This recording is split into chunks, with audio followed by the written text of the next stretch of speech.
Assalamualaikum warahmatullahi wabarakatuh. Berjumpa lagi dengan saya Eni Nurjanah. Apa kabar kalian semuanya? Semoga kesehatan dan semangat belajar selalu menyertai kita sekalian. Masih dalam frekuensi belajar IPA, kali ini kita akan membahas materi IPA kelas 7 yaitu tentang atmosfer. Nah, sebelum memasuki materi atmosfer, jangan lupa nyalakan loncengnya agar kalian mendapatkan update terbaru video-video selanjutnya.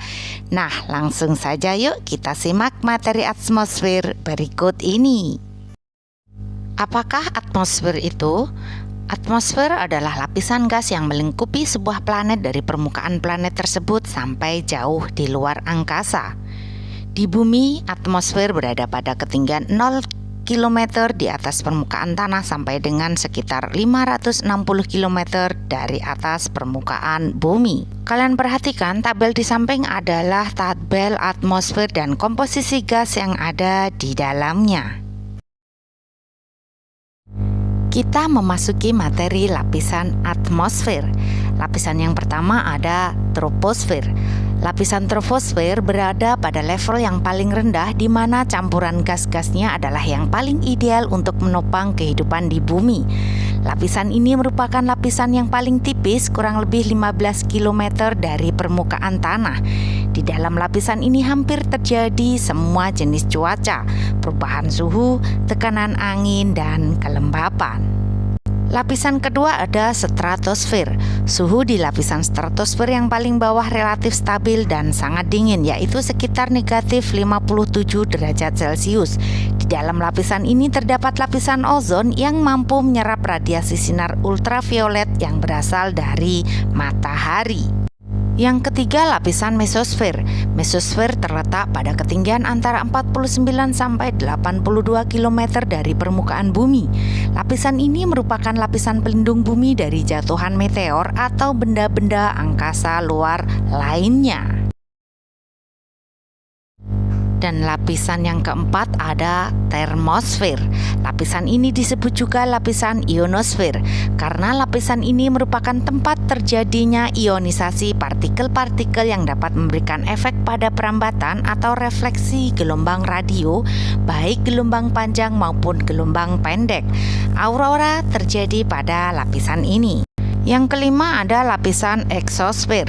Lapisan ini merupakan bagian terluar atmosfer bumi. Sisi luar lapisan ini bersentuhan dengan ruang antar planet. Partikel-partikel yang bergerak dengan kecepatan tinggi pada lapisan ini dapat meninggalkan bumi karena mampu mengatasi gaya gravitasi bumi. Nah, kita memasuki materi selanjutnya yaitu manfaat atmosfer. Yang pertama adalah sebagai pendukung kehidupan. Atmosfer merupakan pendukung utama kehidupan makhluk bumi karena menyediakan gas yang diperlukan bagi pernafasan manusia dan hewan.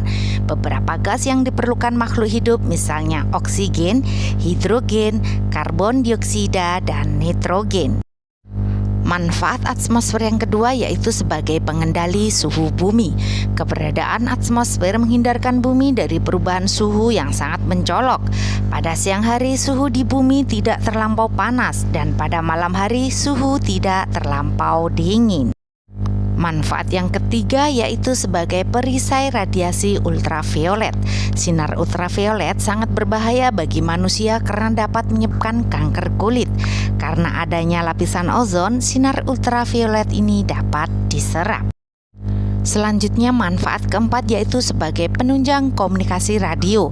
Di atmosfer bagian atas terdapat lapisan gas-gas yang bermuatan listrik yang disebut ionosfer.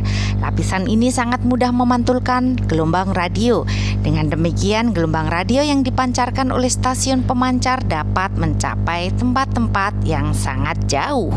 Manfaat selanjutnya yaitu untuk keperluan penerbangan. Atmosfer sangat penting bagi dunia penerbangan. Pesawat terbang baik yang menggunakan baling-baling maupun mesin jet dapat terangkat dan melayang di udara karena adanya gaya angkat yang dimiliki udara. Manfaat atmosfer berikutnya yaitu sebagai penangkis meteor. Dengan adanya atmosfer, meteor-meteor yang memasuki bumi akan terbakar habis karena bergesekan dengan atmosfer sebelum mencapai permukaan bumi. Nah, begitu penting ya ternyata atmosfer itu. Kita memasuki materi proses atmosfer yang berkaitan dengan kesehatan. Yang pertama ada hujan asam. Hujan asam terjadi karena asam di dalam udara larut ke dalam butir-butir air di awan. Polutan yang berperan terjadinya hujan asam adalah zat SO2, NO, NO2, dan NO3. Dampak hujan asam yaitu dapat mengikis bangunan dan gedung atau bersifat korosif terhadap bahan bangunan dan merusak biota di danau-danau serta aliran sungai. Kalian perhatikan proses hujan asam yaitu zat asam yang keluar dari cerobong pabrik larut dalam butir-butir air di awan, kemudian turun hujan asam yang merusak biota di danau. Yang kedua ada pemanasan global. Para ilmuwan menyatakan bahwa aktivitas manusia dapat menyebabkan bumi menjadi panas sehingga iklim berubah secara global. Inilah yang dinamakan pemanasan global. Aktivitas manusia ini diantaranya adalah pemanfaatan kekayaan alam dan pengembangan teknologi yang tidak memperhatikan kehidupan lingkungan. Kalian perhatikan proses efek rumah kaca dari ilustrasi di samping ini. Yang ketiga ada lapisan ozon. Ozon adalah senyawa yang terdiri dari 3 atom oksigen atau O3. Ozon ini mampu menyerap energi panas sinar ultraviolet dari matahari. Pencemaran yang ditimbulkan oleh perilaku manusia dapat menyebabkan rusaknya lapisan ozon.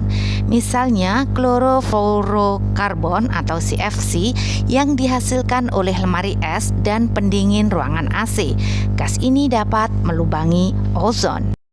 Ditunjukkan pada gambar di samping bahwa kanker kulit dapat disebabkan karena sinar ultraviolet yang berlebihan. Dan yang keempat ada polusi udara. Polusi udara adalah pelepasan bahan kimia fisika atau biologi di atmosfer yang dapat membahayakan makhluk hidup. Polusi udara dapat disebabkan karena kebakaran hutan, asap kendaraan bermotor, asap pabrik, dan lain sebagainya.